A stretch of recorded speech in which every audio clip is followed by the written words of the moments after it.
ఇస్మాయిల్ అన్న ఇక్కడ జై తెలంగాణ ప్రెస్ మిత్రులందరికీ హృదయపూర్వకంగా నమస్కారాలు తెలియజేస్తా ఉన్నాము. తెలంగాణ జాగృతి జనంబాట కార్యక్రమంలో భాగంగా మరి అన్ని జిల్లాలు తిరుగుతూ ఇవాళ మెదక్ జిల్లాకు నిన్న రావడం జరిగింది. మెదక్ జిల్లాలో మరి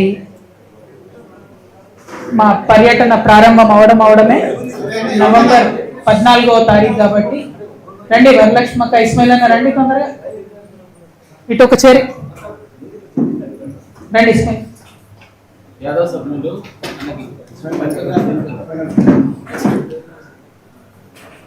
జనం బాటలో భాగంగా మరి మెదక్ జిల్లాకు రావడం జరిగింది. మెదక్ జిల్లాలో ఇప్పుడు 2 నియోజకవర్గాలు ఉన్నాయి, మెదక్ అండ్ నర్సాపూర్. ఇతరత్ర మండలాలు ఉన్నప్పటికీ కూడా 2 నియోజకవర్గాలు ప్రధానంగా ఉన్నాయి. మరి మేము మా పర్యటన ప్రారంభించడమే నర్సాపూర్లో మరి విఎన్ రెడ్డి గారు, దినేష్ రెడ్డి గారు వాళ్ళ పాఠశాలలో చిన్న పిల్లల్ని విద్యార్థులతోని చిల్డ్రన్స్ డే సెలబ్రేట్ చేసుకొని ప్రారంభించినాం.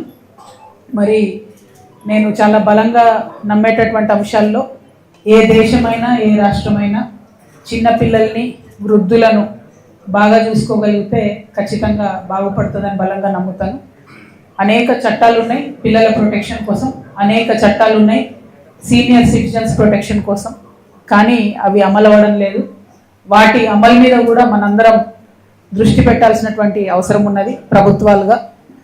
అదేవిధంగా మరి ఆ తర్వాత రెడ్డిపల్లి అనేటటువంటి గ్రామానికి వెళ్ళడం జరిగింది. ఈ గ్రామం నర్సాపూర్ మండలంలో ఉన్నది.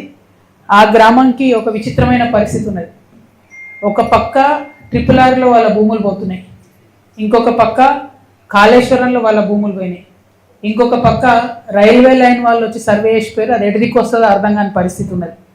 అంటే RRRలో నర్సాపూర్ మండలంలో 13 విలేజెస్లో ఉన్నటువంటి భూమి పోతున్నటువంటి సందర్భం ఉన్నది. కానీ రెడ్డిపల్లి ప్రత్యేకం ఎందుకంటే రెడ్డిపల్లి రైతులు నాకు నిన్న మొత్తం బొమ్మ కూడా చూపించి వివరంగా చెప్పారు. అక్కడ దాకా మంచిగా వచ్చిన రింగ్ రోడ్డు రెడ్డిపల్లి రాగానే ఇట్లా వంకరమైంది. నా మాటలు కాదు, అక్కడ ఉన్నటువంటి ఒక రైతు చెప్పిన మాట నేను చెప్తా ఉన్నా. నీటిలో నీరు గట్టే ఎట్లా తిరుగుతుందో రెడ్డిపల్లి రాగానే రింగ్ రోడ్ అట్లా వంకలు తిరిగింది. మరి ఎందుకోసం వంకర తిరిగింది రింగ్ రోడ్ అని వారిని రైతులను అడిగితే పెద్ద నాయకులు దాదాపు 3 పేర్లు చెప్పిన బీఆర్ఎస్ పార్టీలో ఉన్న పెద్ద నాయకులవి. వారికి ఉన్నటువంటి ఫామ్ హౌస్లు, వారికి ఉన్నటువంటి భూములను కాపాడుకోవడానికి అలైన్మెంట్ మార్చిండ్రు. తద్వారా చిన్న రైతులు దాదాపు 56 మంది రైతులకు వాళ్ళది 59 ఎకరాలు పోతుంది. అంటే 56 మంది రైతులు 59 ఎకరాలు అంటే అందరికీ కూడా ఎకరం కన్నా తక్కువనో, ఎవరో ఒకరికి ఉంటే 2 ఎకరాలు, అర్ధెకరం, పావెకరం అట్లా ఉన్న రైతులది 56 మంది రైతులది 59 ఎకరాలు రింగ్ రోడ్ కోసం తీసుకుంటున్నారు. మరి పెద్దవాళ్ళు ఎవరు అని అంటే ఒక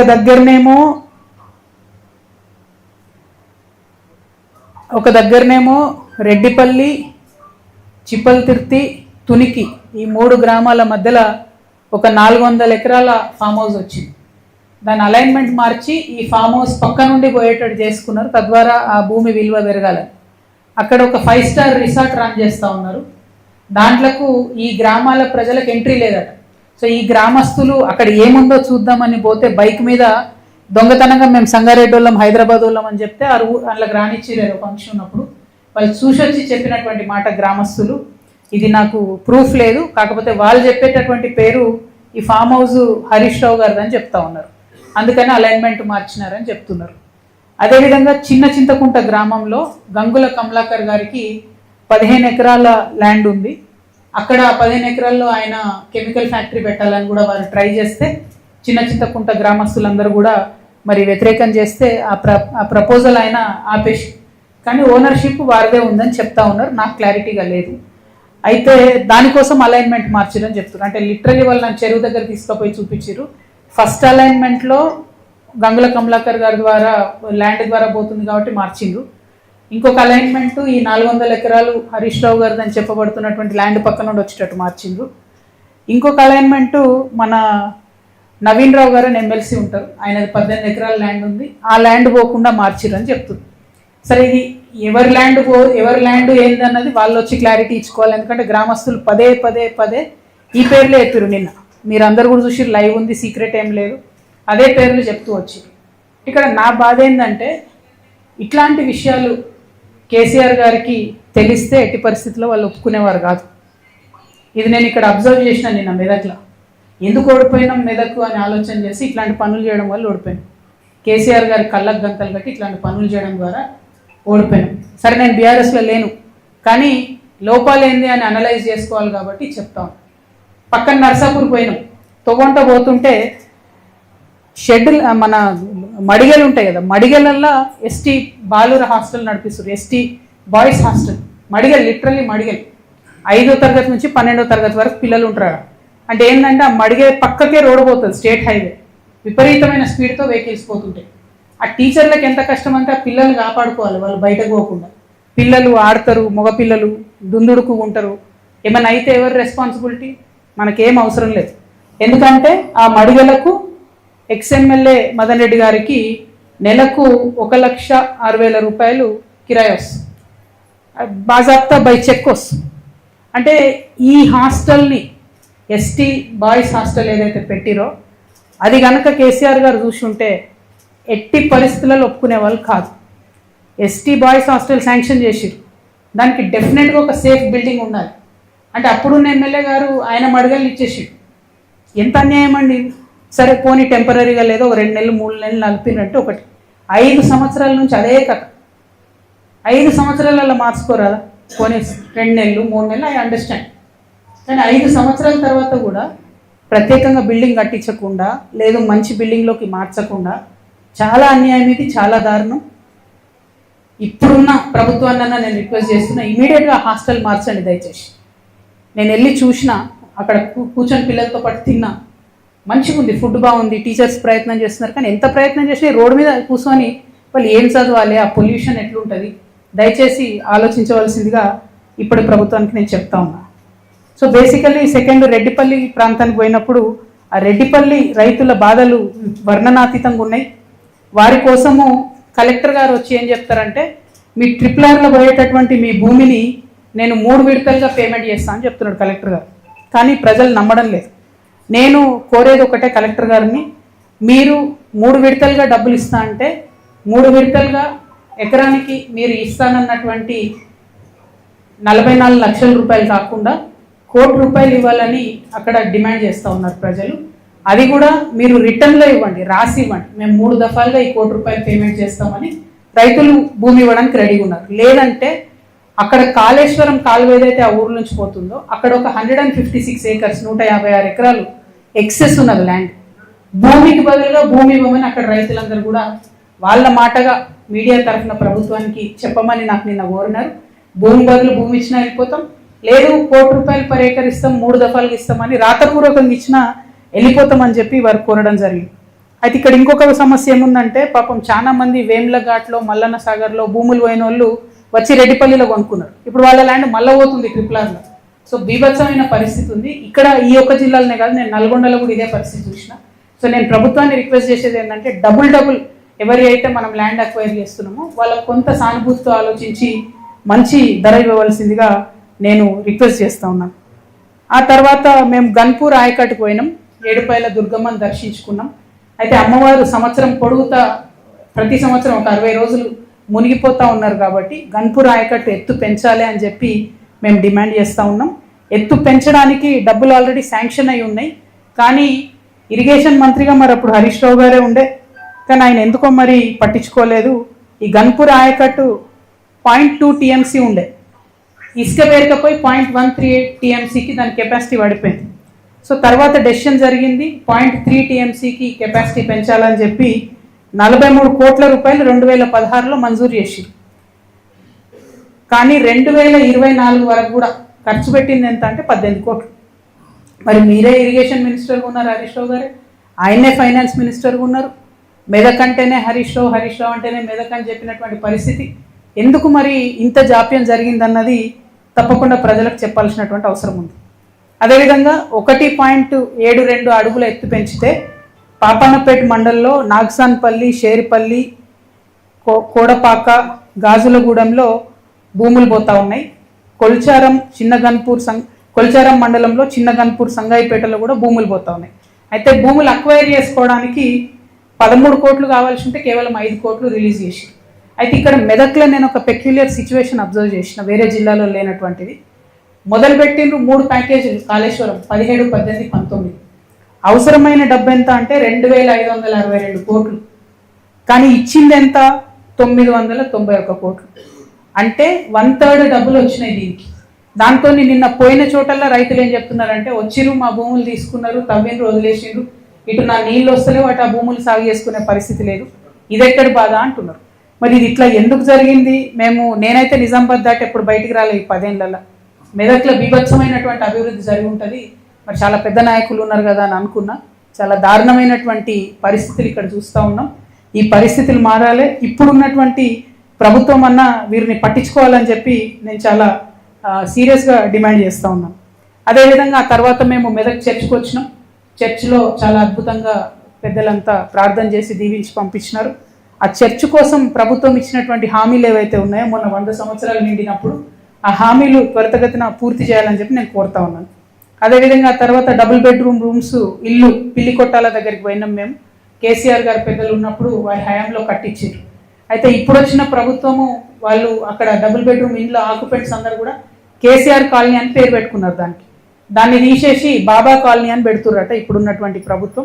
ఆ పేరు అలాగే ఉంచాలి కేసీఆర్ కాలనీ అని చెప్పి ప్రజలు డిమాండ్ చేసినారు. ప్రజల డిమాండే నా డిమాండ్ కాబట్టి మరి పని ఎవరికి వేస్తే పేరు వాళ్ళకి రావాలి. పెద్దవారు కేసీఆర్ గారి పేరు ఉంటేనే బాగుంటుందని చెప్పి నేను భావిస్తున్నాను. దాంతోపాటు ఒక్క రోడ్డు కూడా మంచిగా లేదు. మంచినీళ్ళ కనెక్షన్ ఇచ్చిండ్రు, డ్రైనేజ్ కనెక్షన్ ఇచ్చారు, కానీ రోడ్స్ బాగలేవు, శ్మశాన వాటిక లేదు, గుడి లేదు, చర్చ్ లేదు, మసీదు లేదు. మాకు ఆనాడు పెద్దలు కేసీఆర్ గారు ఏం చెప్పారంటే, మీరు ఎక్కడ డబుల్ బెడ్రూమ్ కాలనీ కట్టించినా కూడా ఖచ్చితంగా శ్మశాన వాటిక ఉండాలి, ఖచ్చితంగా గుళ్ళు ఉండాలి, చర్చ్ ఉండాలి, మసీదు ఉండాలి అని చెప్పింది. కానీ అది ఎటువంటి ఫెసిలిటీ కూడా లేకుండా అక్కడ డబుల్ బెడ్రూమ్స్ ఉన్నాయి. ఇంకొకటి ఏంటంటే అక్కడ వాళ్ళు కంప్లైంట్ చేసేటి అనర్హులకు ఇచ్చిరు కాబట్టి సంవత్సరం పొడవునా తాళాలు వేసి పెట్టుకుంటున్నారు. ఎవరికైతే అర్హత లేకుండా డబుల్ బెడ్రూమ్స్ పొందినరో వాటిని తీసి నిజమైన పేదవారికి ఇవ్వాలనేటటువంటి డిమాండ్ కూడా వచ్చింది. మరి అది ఎంతవరకు వాస్తవం అన్నది నేను చెప్పలేను, ఎందుకంటే అప్పుడు ఏం జరిగిందో నాకు తెలియదు. అదే దగ్గర చాలా మంది ఉద్యమకారులు వచ్చి మమ్మల్ని అడిగిండ్రు, మరి ఇక్కడ పద్మదేవేందర్ రెడ్డి గారు ఉండే, ఆమె ఎప్పుడు కూడా ఉద్యమకారులను పట్టించుకోలేదు, డబుల్ బెడ్రూమ్ ఇల్లు ఇవ్వలేదని చెప్పి వాళ్ళు పదే చెప్పిండ్రు. మరి ఆ విషయం నిజమైతే పద్మక్క గారు కూడా ఆలోచించుకోవాలి ఏం జరిగింది ఏంది అన్నది. అదేవిధంగా మన వడ్డెర కాలనీకి పోయినాం మేము. తర్వాత నాగసాన్పల్లికి, అక్కడ ఎంత ఘోరం ఉందంటే అప్పుడెప్పుడో పెద్దలు నారాయణ రెడ్డి గారు అని, శశిధర్ రెడ్డి అన్న పేరు, వాళ్ళ ఫాదర్ పేరు నారాయణ రెడ్డి సార్, అదే మాజీ ఎమ్మెల్యే నారాయణ రెడ్డి గారు ఉన్నప్పుడే నాగసాన్పల్లిలో పాపం వడ్డెర వాళ్ళకు ఒక 32 కుటుంబాలకు భూములు ఇచ్చిండ్రు. ఆ తర్వాత ఇప్పటిదాకా కూడా ఎటువంటి ఫెసిలిటీ వాళ్ళకి లేదు. వాళ్ళకు పాపం ఫైనాన్షియల్ పొజిషన్ లేదు, ప్లాట్ ఉన్న ఇల్లు కట్టుకోలేని పరిస్థితి 30 ఏళ్ళ నుంచి. అయితే వారానికి ఒక్కసారి మిషన్ భగీరథ నీళ్ళు వస్తుంది. చాలా అంటే చాలా ఘోరంగా ఉంది చూడడానికి. లిటరలీ వాళ్ళు మైగ్రెంట్ లేబర్ బతికినట్టు బతుకుతున్నారు. ఇప్పుడు కూడా వరకులు కప్పుకొనే ఉన్నారు. వారి కోసం ప్రయత్నం చేయవలసిందిగా నేను ప్రభుత్వాన్ని కోరుతా ఉన్నా. వాళ్ళకి ల్యాండ్ ఉంది, వాళ్ళు చాలా పేద స్థితిలో ఉన్నారు కాబట్టి తక్షణం అందరికి కూడా ఇందిరమ్మ ఇల్లు మంజూరు చేయాలని ప్రభుత్వాన్ని నేను డిమాండ్ చేస్తున్నా. ప్రభుత్వానికి మేము 13 ఫిబ్రవరి వరకు గడువు ఇస్తా ఉన్నాం. ఎందుకు 13 ఫిబ్రవరి అంటే అప్పటి లోపల మా జాగృతి జనంబాట కార్యక్రమం అయిపోతుంది. 13 ఫిబ్రవరి లోపల ప్రభుత్వం ఆ 32 మందికి ఇందిరమ్మ ఇండ్లు మంజూరు చేయాలి. లేదంటే మేమే తెలంగాణ జాగృతి నుండి అక్కడ శ్రమదానం చేస్తాం, రోడ్లు వేస్తాం, ఇండ్లు కడతాం, నిరసనగా కడతాం ప్రభుత్వానికి. మేము ఒక చిన్న సంస్థ, మేము పెద్దగా ఒకేసారి చేయలేకపోవచ్చు, కానీ ఖచ్చితంగా ప్రజలను ఆదుకోవడానికి ఎట్లా చేయొచ్చు, సీరియస్నెస్ ఉంటే, సిన్సియారిటీ ఉంటే అని చెప్పి చెప్పడానికి చేస్తాం. నిన్ననే అక్కడికి పోయినాం. అక్కడ చిన్న పిల్లలు ఉన్నారు, వాళ్ళంతా కూడా పాములు తేళ్ళు ఉన్నాయంటే పొద్దున్నే మా రమేష్ గౌడ్ గారు, మెదక్ నాయకులు, మా మారన్న గారు, వీళ్ళందరూ కలిసి, మా తమ్ముడు చంద్రశేఖర్ గారు, వీళ్ళందరూ కలిసి పొద్దున్నే అక్కడ మొత్తం జేసీబీని తీసుకుపోయి బ్లేడ్ కొట్టించి మొత్తం క్లియర్ చేసారు ఇప్పుడు అక్కడ. ఎందుకంటే అట్లీస్ట్ నడవడానికి పాములు తేలి లేకుండా ఆ చిన్నపిల్లలకు ఫెసిలిటీ ఉంటుంది. కాబట్టి ప్రభుత్వాన్ని నేను కోరుతా ఉన్నా, ప్రజలే వాళ్ళ పని వాళ్ళు చేసుకోవడానికి మీరు మజ్బూర్ చేయొద్దు మమ్మల్ని. ఖచ్చితంగా 13 ఫిబ్రవరి లోపల మరి ఇల్లు మంజూరు చేయాలని చెప్పి నేను కోరుతా ఉన్నా. ఇక విద్య గురించి ఆలోచిస్తే మెదక్ జిల్లాలో దారుణమైన పరిస్థితి ఉన్నది. యూనివర్సిటీ అయితే లేదు మనకు మెదక్కు, ఉన్నది ఒకటే పీజీ సెంటరు. అక్కడ ఉన్న కోర్సుల్లో సగం కోర్సులు వెనక్కి వెళ్ళిపోయినాయి, ఎందుకంటే లెక్చరర్ లేరు. ఆయనతో కూడా లేదా ఆయనతో కూడా లేదా 3 కోర్సులు నడుస్తున్నాయి పీజీ సెంటర్, అది కూడా క్లోజ్ అయిందా? మహానాయకులు ఉన్న దగ్గర ఇట్లే జరుగుతుందని నాకు ఇప్పుడే కొత్త జ్ఞానోదయం అవుతుంది. ఎందుకంటే మేము చాలా చాలా గొప్పగా తీసుకున్నాం మెదకంటే, మరి ఇంత ఘోరంగా ఉందని మాత్రం అనుకోలేదు. ఒక పీజీ సెంటర్ కూడా లేదు,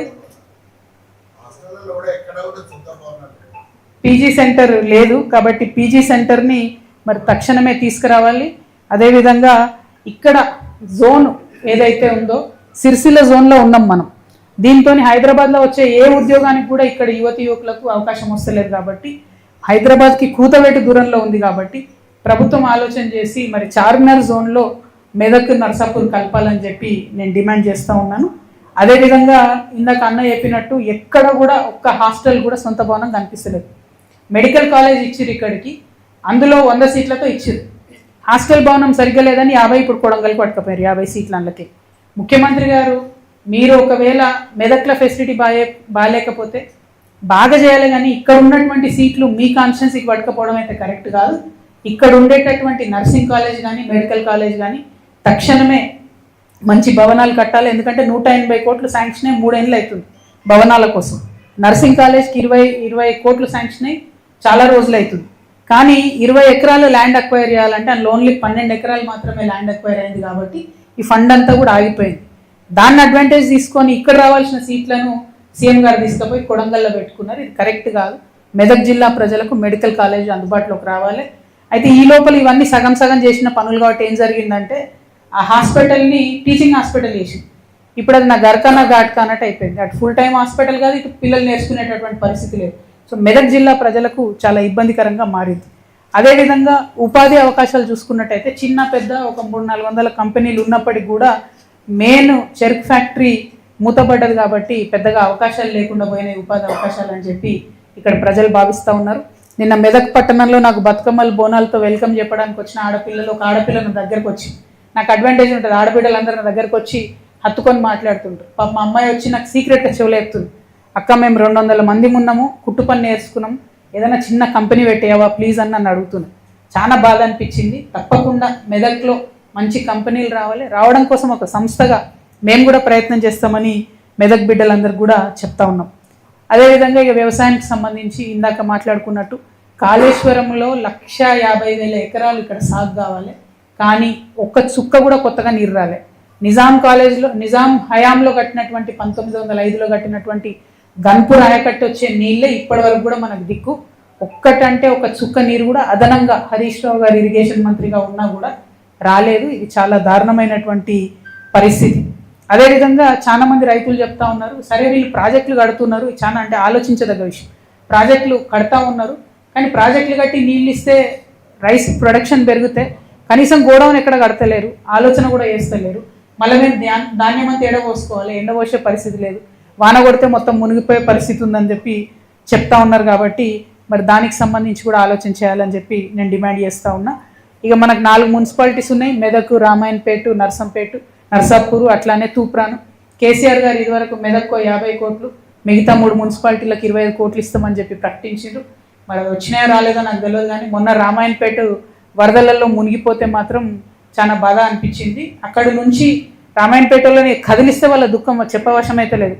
రెవెన్యూ డివిజన్ కొట్లాడి తెచ్చుకున్నారు, ఇప్పుడు కాన్స్టిట్యున్సీ కావాలని అడుగుతున్నారు. కానీ రెవెన్యూ డివిజన్ వచ్చిందని కూడా ఆడ ఆర్డీఓ ఆఫీసే నడుస్తలేదు, మళ్ళీ ఆర్డీఓ ఆఫీస్ మొత్తం మెదక్లే నడిచే పరిస్థితి ఉన్నది.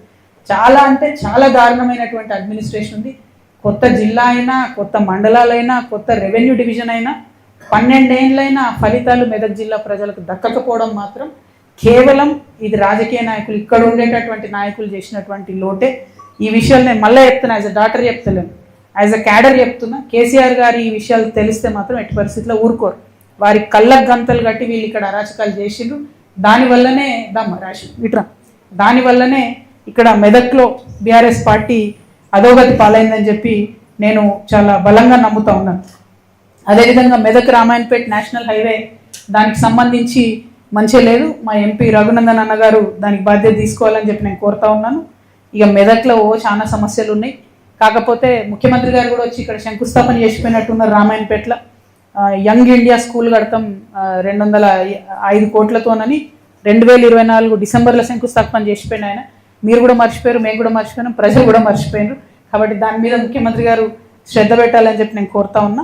ఇక మెదక్కి వచ్చేటప్పటికి మినీ ట్యాంక్ బండ్ సగంలో ఉంది, రైతు బజార్ సగంలోనే ఉంది, ఇంటిగ్రేటెడ్ మార్కెట్ సగంలోనే ఉంది, చిల్డ్రన్ పార్క్ సగంలోనే ఉంది.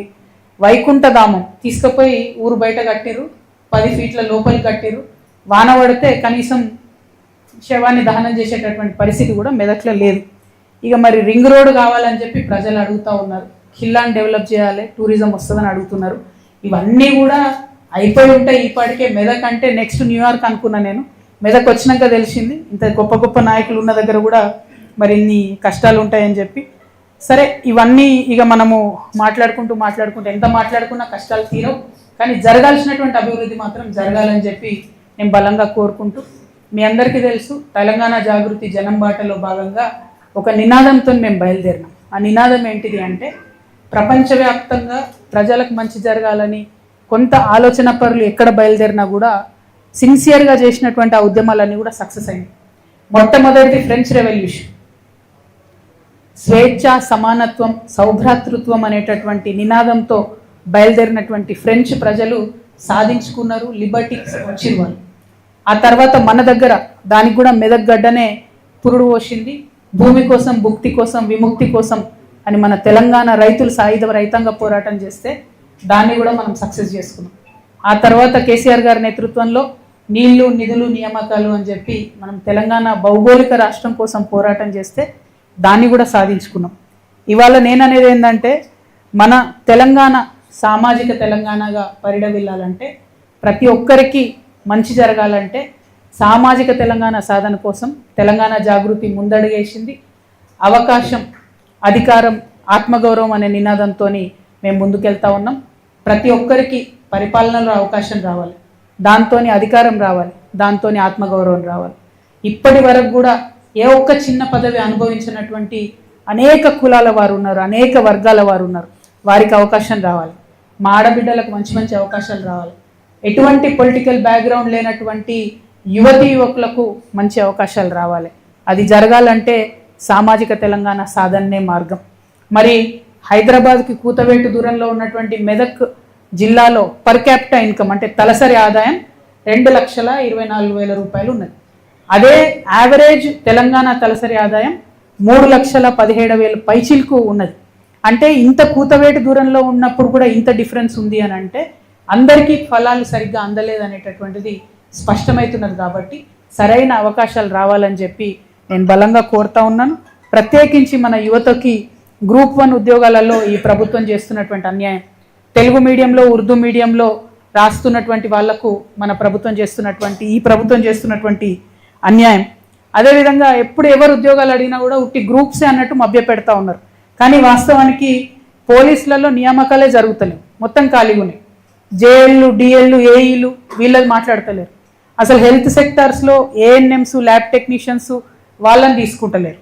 యూనివర్సిటీలలో ఇంతవరకు పర్మనెంట్ స్టాఫ్ లేరు, టీచింగ్ కావచ్చు, నాన్ టీచింగ్ కావచ్చు. గ్రామ కార్యదర్శులు లేరు, రెవెన్యూ సిబ్బంది లేరు, మున్సిపల్ అడ్మినిస్ట్రేషన్లో కొరత ఉన్నది, ఎలక్ట్రిసిటీ డిపార్ట్మెంట్లో కొరత ఉన్నది. ఉన్నటువంటి ఉద్యోగుల మీదనేమో అడిషనల్ బర్డెన్. అంటే ఒక అంగన్వాడీ టీచర్ ఉంటే ఎంత దారుణం అంటే, మీరు ప్రెస్ మిత్రులందరూ కూడా సీరియస్గా ఆలోచించాలి. అంగన్వాడీ టీచర్ ఉంటే 2 యాప్లు మెయింటైన్ చేయాలి, ఆమె ఒక 10 రిజిస్టర్లు మెయింటైన్ చేయాలి. 2 యాప్లు, ఒక 10 రిజిస్టర్లు ఒక అంగన్వాడీ టీచర్ మెయింటైన్ చేస్తే ఆమె హెల్పరు, టీచరు గర్భిణీ స్త్రీలను ఏడా చూసుకోవాలి, పిల్లల్ని ఏడా చూసుకోవాలి. మరి ఆ పరిస్థితి అంతా కూడా చాలా దారుణంగా ఉన్నది. ఉన్న ఉద్యోగులను బర్డెన్ చేస్తున్నాం. టీచర్ల పరిస్థితి కూడా అట్లే ఉంది. ఈ యాప్ నింపు, ఆ యాప్ నింపు, వాళ్ళని పాఠాలు అయితే చెప్పనిస్తలేము మనం, అవన్నీ చేస్తున్నాం. కొత్త నియామకాలు చేస్తలేము. గురుకులాలలో గెస్ట్ ఫ్యాకల్టీస్ లేవు, హాస్టల్ వార్డెన్స్ లేరు, ఆర్ఎండ్బి నియామకాలు లేవు, ఆర్టీఐలో లేదు. అంటే ఎందుకు ఇవన్నీ చెప్తా ఉన్నంటే, ఓవరాల్గా రాష్ట్రంలో ఉన్నటువంటి పరిస్థితులన్నీ మనం గమనిస్తే మన తెలంగాణ సామాజిక తెలంగాణ కావాలంటే అన్ని రకాల మార్పులకు నాంది పలకాలే మనం. బీఆర్ఎస్ హయాంలో కొంత జరిగింది, కాంగ్రెస్ వచ్చినాక ఏమీ జరుగుతలేదు అనేటటువంటి భావన ప్రజల్లో ఉంది. మరి అది పోవాలి, మార్పు నిజంగా మొదలవ్వాలంటే తెలంగాణ జాగృతిలాగా బలంగా ప్రజల పక్షాన నిలబడి అడిగే వాళ్ళు ఉండాలనే ఉద్దేశంతోనే మేము ఈ జాగృతి జనంబాట కార్యక్రమం మొదలుపెట్టినాం. ఈ జనంబాటలో మేము ఒకటే అంశం చేస్తున్నాం, సమస్యల దగ్గరికి వెళ్తున్నాం, ప్రజల దగ్గర నుండి సమస్యలు తెలుసుకుంటున్నాం, దాన్ని ప్రభుత్వం దృష్టికి తీసుకొస్తున్నాం. తద్వారా దాన్ని పరిష్కరించేటటువంటి ప్రయత్నం చేస్తూ ఉన్నాం. ఇది అది అని కాదు, ఏ రంగంలో అయినా మేము ప్రయత్నం చేస్తున్నాం. అందుకే ప్రతి జిల్లాకు 2 రోజులు ఉంటున్నాం. నిన్న చాలా సమస్యలు విన్నాం.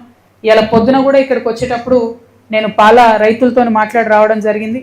నిజంగా కూడా హైదరాబాద్లో ఉండే మాకు తెలుసు, పాలు పిల్లలకు పట్టాలన్నా మనం తాగాలన్నా చాలా టెన్షన్ అవుతుంది. దేంట్లో ఏ మందు కలిపినరో తెలియనటువంటి పరిస్థితి ఉన్నది. సో పాల రైతులకు మంచి సపోర్ట్ ఇవ్వాల్సినటువంటి అవసరం ఉన్నది. అయితే ఇక్కడ ఉన్నటువంటి పెద్ద నాయకులు వాళ్ళు ప్రైవేట్గా పాల వ్యాపారాలు పెట్టుకున్నారు. ఎస్సీ ఎస్టీ బీసీ హాస్టళ్లకు టెండర్లు లేకుండానే పాలు అమ్ముకొని వాళ్ళు పైసలు సంపాదించుకున్నారు. హరీష్ రావు గారు, వారి ఫ్యామిలీ, వారి సతీమణి అందరూ. కానీ మరి పాల రైతులకు మాత్రం లాభం జరగలేదు. ఈ మాట నేను ఎందుకు చెప్తా ఉన్నా అంటే, ఈ ముఖ్యమంత్రి గారికి సంబంధించినటువంటి ఇప్పుడున్న ప్రభుత్వంలో official PRO of the chief minister గారు అయోధ్య రెడ్డి బోరెడ్డి గారు 2024 సెప్టెంబర్ 22 రోజు 2024 సెప్టెంబర్ 22 రోజు ఒక ట్వీట్ చేసి ఏమనంటే, హరీష్ రావు గారు వారి సతీమణి పాల వ్యాపారంలోకి దిగిండ్రు. టెండర్లు లేకుండా ఎస్సీ ఎస్టీ బీసీ గురుకులాలకు వీళ్ళు పాలు సప్లై చేసుకున్నారు. అది బీసీలకు, ఎస్సీలకు, ఎస్టీలకు, మైనార్టీలకు దక్కాల్సినటువంటి అవకాశాలను వీళ్ళు తీసుకొని వీళ్ళు పాల మీద డబ్బు సంపాదించుకున్నారని చెప్పిండ్రు. కానీ ఆ తర్వాత 4-5 రోజులలో ట్వీట్ గాయం. అంటే ఇంత అవినీతి ప్రస్ఫుటంగా కనబడుతున్నా ప్రతి జిల్లాలో, నేను నల్గొండలో చెప్పిన, వరంగల్లో చెప్పిన, ఆదిలాబాద్లో చెప్పిన, ఇప్పుడు మెదక్లో చెప్తున్నా, హరీష్ రావు గారి బినామీలు, వారి కంపెనీలు, వారి దందాలు.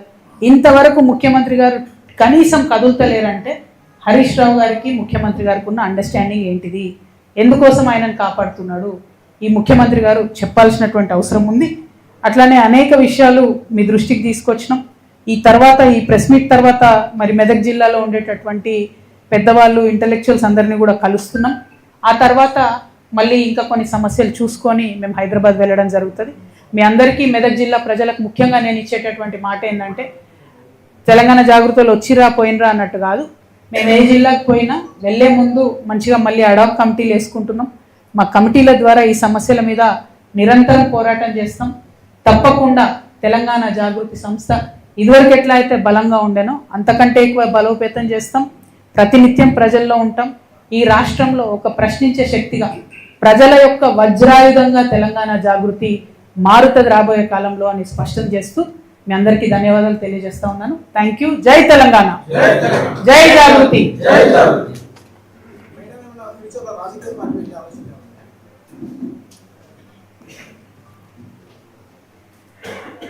ఇప్పుడు రాజకీయ పార్టీ అనేటటువంటిది పక్కన పెడదాం బ్రదర్. నేనేమంటున్నా అంటే, నేను 20 సంవత్సరాలు ఒక రాజకీయ పార్టీ కోసం పనిచేసిన బీఆర్ఎస్ పార్టీలో.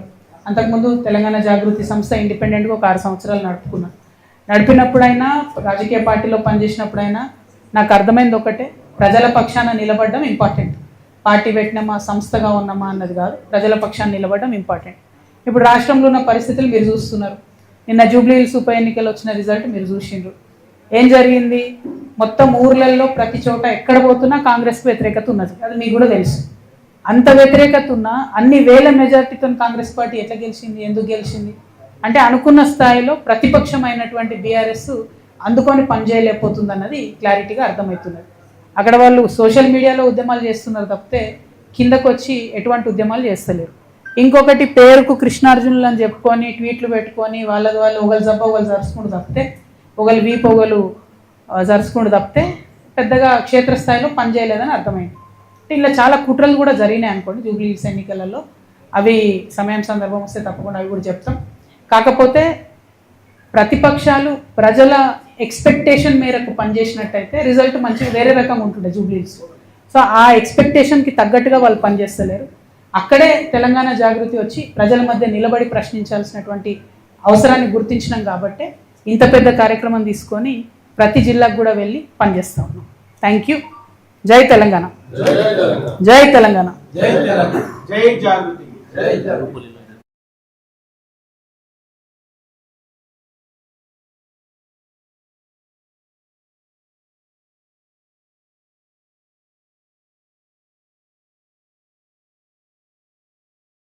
ఇప్పుడిప్పుడే తెలుస్తుంది కదా ఏళ్ల తరబడి చేసే మోసం. అంటే మీకు ఒక లేటెస్ట్ ఎగ్జాంపుల్ చెప్తాడు.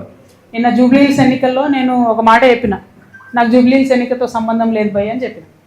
సరే అయినా సరే ఒక 15 మంది ఇండిపెండెంట్లు వచ్చి నా దగ్గరికి, అక్క ఇట్లా మేము విత్డ్రా చేసుకుంటాము, ఎవరికి సపోర్ట్ చేయమంటారని అడిగారు. నేనన్నా నాకు సంబంధం లేదు బై జూబ్లీ హిల్స్ ఎన్నిక, మీరు ఎవరి దగ్గరికి అన్న పోండి అని చెప్పి వాళ్ళు చక్కగా హరీష్ అన్న దగ్గర పోయారు. తర్వాత వాళ్ళు చెప్పిన ముచ్చండి నేను నాకు తెలియదు. చక్కగా వాళ్ళు హరీష్ అన్న దగ్గర పోయారు. నేనంటే బీఆర్ఎస్ పార్టీ లేను, నేను ఏ పార్టీకి సపోర్ట్ చేయదలుచుకోలేదు కాబట్టి నేను దూరం ఉన్నా. హరీష్ రావు కూడా అదే ఆన్సర్ చెప్పారట, మీ ఇష్టంపై ఎవరికైనా వేసుకోరు అన్నారట. అంతకన్నా ముందేం చేసిరు హరీష్ రావు గారు, అంటే బీఆర్ఎస్కి మోసం చేసినట్టే కదా. అంతకన్నా ముందేం చేసిరు హరీష్ రావు గారు, ఎలక్షన్ పెట్టక ముందే ఇవోగి పలానా క్యాండిడేట్ని పెడితే మీకు సపోర్ట్ చేస్తా కాంగ్రెస్ కానీ చెప్పపిరట పైకి, వాళ్ళు వద్దన్నారట. అన్నాక ఈయన సైలెంట్ అయిపోయి. అంటే గమ్మత్ ఏముంటుంది హరీష్ రావు గారిది అంటే తెలియడానికి టైం పడుతుంది. ఎందుకంటే ఇవాళ వారి అన్ఫార్చునేట్ వారి తండ్రి గారు చనిపోయినారు. అయితే వారు లోపల ఉన్నారు ఇంట్లో. అక్కడి నుంచి కూడా ఎలక్షన్ అవుతున్న సమయంలో టెలికాన్ఫరెన్స్లు అవి పెట్టి మాట్లాడారు. అప్పుడు హరీష్ రావు గారి భజన పరులంతా ఏం బిల్డప్ ఇచ్చిరు, హరీష్ అన్న ఇంత కష్టంలో కూడా పార్టీ కోసం నిలబడి టెలికాన్ఫరెన్స్ పెడుతున్నారు అన్నారు. రిజల్ట్ ఉల్టాయే వరకు ఏం భజన మొదలుపెట్టింది నిన్నటి నుంచి. హరీష్ అన్న లేకపోయా, హరీష్ అన్న ఉంటే అసలు ఇక ఒక్క సీటు కానీ వేసి ఉంటే హరీష్ అన్న జూబ్లీహిల్స్ గెలుస్తుంటే మన లెవెల్లో మళ్ళీ పెడుతున్నారు. అంటే వెంటనే తప్పించుకోవడం, అప్పటి వరకు మోసం చేయడం, ఇది హరీష్ రావు గారి నైజం. సో ఇంటి దొంగని ఈశ్వరుడైన పట్టలేడు అన్నట్టు చాలా టైం పట్టింది. ఏదో నాకు తెలిసింది కాబట్టి నేను గట్టిగా మాట్లాడుతున్నా కాబట్టి నన్ను బయట వారేసి. బట్ అక్కడ ఉన్న వాళ్ళు వారు ఆలోచన చేసుకోవాలి. At the same time Ramanna కూడా ఒక సభ కాగానే ఏదో మేమే సార్ను మోస్తున్నట్టుగా కార్టూన్ లేపించేసుకొని, హరీష్ రావు గారు సార్ను మోసినట్టు ఒకసారి, రామన్న గారు సార్ను మోసినట్టు ఒకసారి, ఎవరు మేమేమంటారు సార్ కింద బచ్చగల్లం అందరం బచ్చగల్లం ఉంటే బాగుంటుంది. ఇలా నన్ను బయటకు వారేసిండ్రు కాబట్టి నేను నెత్తి మీద బతుకమ్మ ఎత్తుకున్నట్టు నెత్తి మీద తెలంగాణ సమస్యలు ఎత్తుకొని తిరుగుతున్నాయి అలా. కాబట్టి నేను బలంగా మాట్లాడుతున్నాను. బట్ ఒక పార్టీలో ఒక సిస్టంలో ఉన్నప్పుడు నాయకుడు కోరుకున్న చేయాలి. వీరేం చేస్తున్నారు, సభ సక్సెస్ చేయగానే రామన్న నెత్తి మీద సార్ పెద్ద సార్ ఫోటో పెట్టి నేనే మోసినా అని ఆయన వేసుకున్నాడు కార్టూన్. తెల్లారి ఈయనేం చేసిండు, హరీష్ అన్న వి ప్రకాష్ లాంటి వాళ్ళని కొంతమందిని పెట్టుకొని అసలు హరీష్ లేకపోతే కేసీఆరే లేడు, హరీష్ లేకపోతే తెలంగాణ ఉద్యమమే లేదు. ఏంది ఇది అవసరమా? ఇప్పుడు ఇక్కడ పద్మదేవేందర్ రెడ్డి గారు ఉన్నారండి. వీరు 2009లో ఎక్కడ ఉన్నారండి? కేసీఆర్ గారి మీద నాకు గుర్తుంది, 2 చేతులతోని దుమ్మెత్తి పోసి పార్టీని ఇడిచిపెట్టి వెళ్ళిపోయింది ఆమె టికెట్ ఇవ్వకపోతే. మేడము వెళ్ళిపోయినరా, మళ్ళా జర ఉద్యమం గట్టిగా ఈ సార్ దీక్ష చేయగానే ఎట్లా వచ్చింది వాపస్? ఎవరు సపోర్టు మేడంకి, ఆ దేవేందర్ రెడ్డి అన్నకి? హరీష్ రావు గారు కదా. మరి ఈ జిల్లాలో ఒకే సపోర్ట్ ఉన్నారు, తీసుకొచ్చిరు. ఇక్కడ వింటుంటే అసలు ఎంత ఘోరం అండి వస్తుంటే అవి నాకు కొన్ని చెప్పబుద్ధి అయితే లేదు. ఒక్కొక్క ఉద్యోగం ఇస్తామని 2 లక్షలు తీసుకుంటారా, 3 లక్షలు తీసుకుంటారా? అన్ని మెదక్ల పనులు పెండింగ్ ఉంటాయా? మరి అట్లాంటి నాయకుల్ని సపోర్ట్ చేయొచ్చా బీఆర్ఎస్? ఆనాడు ఆ మేడం టీఆర్ఎస్లోకి వెళ్ళి బయటకు పోయి కేసీఆర్ గారి మీద 2 చేతులతో దుమ్మేసిపోతే ఆమెకు సపోర్ట్ చేసింది ఎవరండి? ఆ రోజు ఇటుపక్క పద్మకు ఓడిపోతుంది, అటుపక్క వైపీఆర్ అఫీషియల్ టీఆర్ఎస్ క్యాండిడేట్ ఓడిపోతారు, ఇంకో మంచి గెలుస్తాడు. హౌ సపోర్ట్ చేయలేదా హరీష్ అన్న? ఫస్ట్ నుంచి చేస్తున్నాడు ఆయన. నేనేమంటున్నా అంటే ఫైట్ ఉంటే స్ట్రేట్ ఫైట్ చేయాలి. ఇప్పుడు నన్ను బయట వారేసిరు, నేను సింపుల్గా ఏం చేసిన, సరే భయ్ నన్ను బయట వేసిరు, నాకు తెలిసిన కాడికి నేను ప్రజా సమస్యల మీద ఎత్తుకొని తిరుగుతా అంటాను. అట్లా స్ట్రేట్ ఫైట్ చేయాలి. లేదు, మోసపూరితమైన ఫైట్ చేస్తారు కాబట్టి నేను ఒకటే అంటున్నా, ఒక పక్క రామన్న సోషల్ మీడియా ట్విట్టర్ ఇడిచిపెట్టి గ్రౌండ్లోకి రావాలి, వస్తే బాగుంటుంది ప్రజలకు. ఇంకో పక్క హరీష్ అన్న మోసం చేయడం బంద్ చేసి నువ్వు కృష్ణునివా నువ్వు అర్జున్వా ఏందో డిసైడ్ చేసుకొని ఆ పాత్ర ఏందో స్ట్రేట్ ఫార్వర్డ్ చేయాలి. వీళ్ళు పేరుకు కృష్ణార్జునాలు పెట్టుకుంటారు, ఒకరి మీద ఒకరు బాణం వేసుకుంటే పాపం బలేది ఎవరే, టీఆర్ఎస్ కార్యకర్తలు కదా. ఇప్పుడు నిన్న నిజంగా చెప్తున్నా, నేను వచ్చి మెదక్ జిల్లాలో ఉన్నా అంటే జూబ్లీహిల్స్ ఎన్నికల తర్వాత కొన్ని వేల మంది బీఆర్ఎస్ కార్యకర్తలు, కొన్ని వేల మంది నేను చెప్తున్నా, అక్క మీతో ఉంటాం, మీతో వస్తాం, వీళ్ళు నమ్ముకుంటే ఉండలేదు. నేను కూడా చెప్తున్నా, తమ్ముళ్ళు మీరు వీళ్ళిద్దరు నమ్ముకుంటే వాళ్ళు ఒకరినొకరు బాణాలు వేసుకుంటే సరిపోతుంది. పక్కోని మీద వేయరు, పక్కపాటోని మీద వేయరు, మనోళ్ళనే. అరే ఇక్కడ నిన్న నేను ఒకరింటికి పోతే పాపం ఆయన పక్కకు పిలిచి చెప్తున్నాను, అక్క ప్లీజ్ మీరు నమ్మకండి, వీళ్ళు మనకు పార్టీకి చేస్తలేరు పని అంటే, నేనే లేను కదా పోయి పార్టీలు అంటే, లేదక్క మేము మీతోనే ఉంటాం, పార్టీ కార్యకర్తలకు మాత్రం ఏమాత్రం లాభం జరగలే అని చెప్తున్నాను. ఎవరండి ఈ జగదీష్ రెడ్డి ఎవరు చెప్పు, ఈ ప్రశాంత్ రెడ్డి ఎవరు చెప్పు, ఈ మదన్ రెడ్డి గారు ఎవరు, నిరంజన్ రెడ్డి గారు ఎవరు? ఏముండే వాళ్ళకు ఇప్పుడు ఎట్లున్నారు వాళ్ళు? కొన్ని కార్యకర్తలు ఉన్నారు, నేనే ఉన్నా, మీరు చూసుకోండి, నా ఆస్తిపాస్తులు లెక్కలు తీసుకోండి. 2014 ముందు ఏది ఉంది అదే ఉంది నా దగ్గర. ఛాలెంజ్ చేసి చెప్తున్నా, 3 ఏళ్ళు ఈడీ సిబిఐ నా ఎంట పడ్డది, కీసం ఎత్తనే మన ఉన్నదా నా దగ్గర అదనంగా? నాలాంటి ఉద్యమకారులు ఇక్కడ 100 మంది ఉన్నారు, దగపడ్డ ఉద్యమకారులు, వీళ్ళకి ఏముందండి? నేనేమంటున్నా అంటే బ్రదర్, నేను చెప్పాను, నేనేమంటున్నా అంటే టీఆర్ఎస్ పార్టీ కార్యకర్తలను ముంచుడు, నాయకులు పెరుగుడు, ఇది కరెక్ట్ కాదు. పార్టీ అనేది ప్రజల పక్షాన ఉండాలి, అవకాశం ఉంటే అట్లా పనిచేస్తే బాగుంటుంది. ఏమన్నారు? నేను చీట్ గురించి మాట్లాడతలేనే, నేను ఆస్తుల గురించి చెప్తున్నా. నువ్వు ఇంటలే బ్రదర్, నువ్వు ఆస్తుల గురించి చెప్తున్నాను, కేసు గురించి చెప్తున్నాను. కేసు గురించి మాట్లాడడానికి ఉండదు కదా, కేసు గురించి చెప్తాను. నేను బీఆర్ఎస్ పార్టీ కార్యకర్తలు, ఆస్తులు, ఉద్యమకారులు మా గురించి నేను చెప్తున్నాను.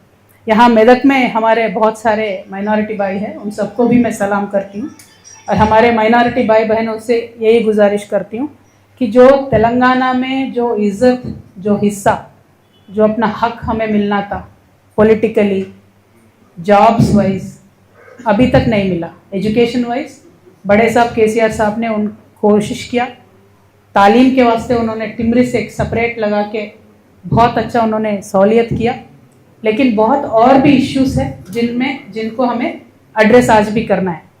प्रोफेसर जयशंकर साहब हमेशा मुझे समझाते थे कि बेटी मैं उस्मानिया यूनिवर्सिटी में काम करता था, अब नीचे से लेकर ऊपर मैं जब तक मेरे क्लासरूम पहुंचता था तब तक आधी बार मैं सलाम करता था, आधे बार नमस्ते करता था। उतने सारे एम्प्लॉयज माइनॉरिटी के गवर्नमेंट में थे, हुकूमत में थे, लेकिन आज वो 5% से भी कम हो गए। तो उनके हक के वास्ते आपको लड़ना है, ये हमेशा सीख मुझे प्रोफेसर जयशंकर साहब देते थे। अब उनके बताए हुए रास्तों पे, केसीआर साहब के इंस्पिरेशन से मैं तेलंगाना के अवाम के लिए काम करने के लिए निकली हूँ, लेकिन आज मैं बीआरएस पार्टी में नहीं हूँ। तेलंगाना जागृति एक इंडिपेंडेंट ऑर्गेनाइजेशन है, इंडिपेंडेंटली तेलंगाना की बिटिया आपके सपोर्ट चाहते हुए सारे प्रदेश, सारे डिस्ट्रिक्ट्स में मैं जा रही हूँ।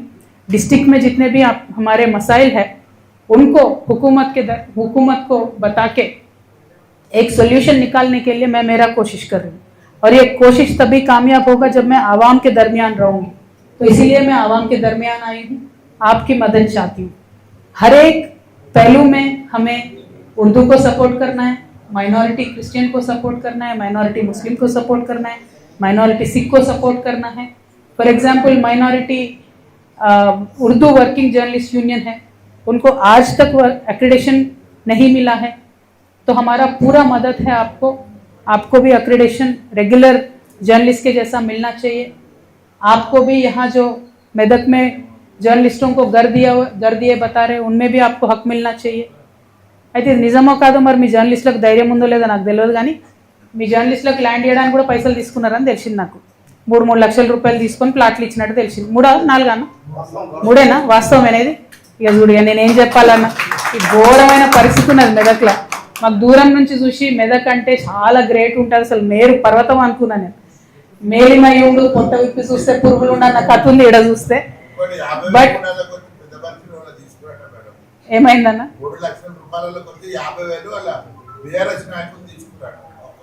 ఇక నేను ఎంత చెప్పాలన్నా ఇది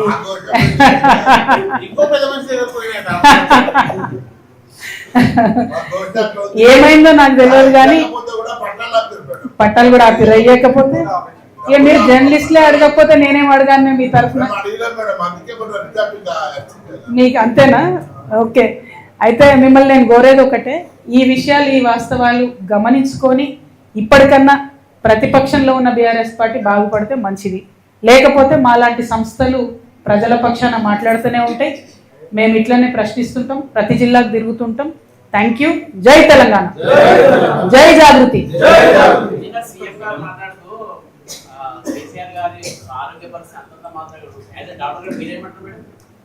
కేసీఆర్ గారు మంచిగా ఉన్నారు, చాలా బాగుంటారు. సీఎం గారికి ఏదో ఆశ, పాపం కేసీఆర్ ఆరోగ్యం బాగాలేదు అని బయటకు రాకపోతే ఈయనకేదో మళ్ళీ రాజకీయంగా లాభం అయితే అంత సీన్ లేదు. కేసీఆర్ సార్ హట్టా కట్టా ఉన్నారు, మంచిగా ఉన్నారు. సార్ బయటకు వచ్చినప్పుడు సీన్ వేరే రకంగా ఉంటుంది, అది వేరే, అది పక్కకు పెడదాం. ముఖ్యమంత్రి గారు ఆశలు ఏమి చెల్లుబాటు కావు, అది పక్కన పెట్టేద్దాం. కానీ ఎవరైతే ఈ హరీష్ అన్న, కేటీఆర్ అని ఉన్నారో వాళ్ళు సార్ కళ్ళకు గంతలు కట్టి అరాచకాలు చేస్తున్న ఈ నాయకులందరినీ కూడా సేఫ్ గార్డ్ చేస్తున్నారు. అది కరెక్ట్ కాదు.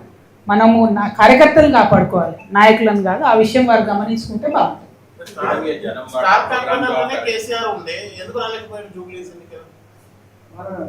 నేను బీఆర్ఎస్ పార్టీ లేని బ్రదర్, అది వాళ్ళనే అడగాలి.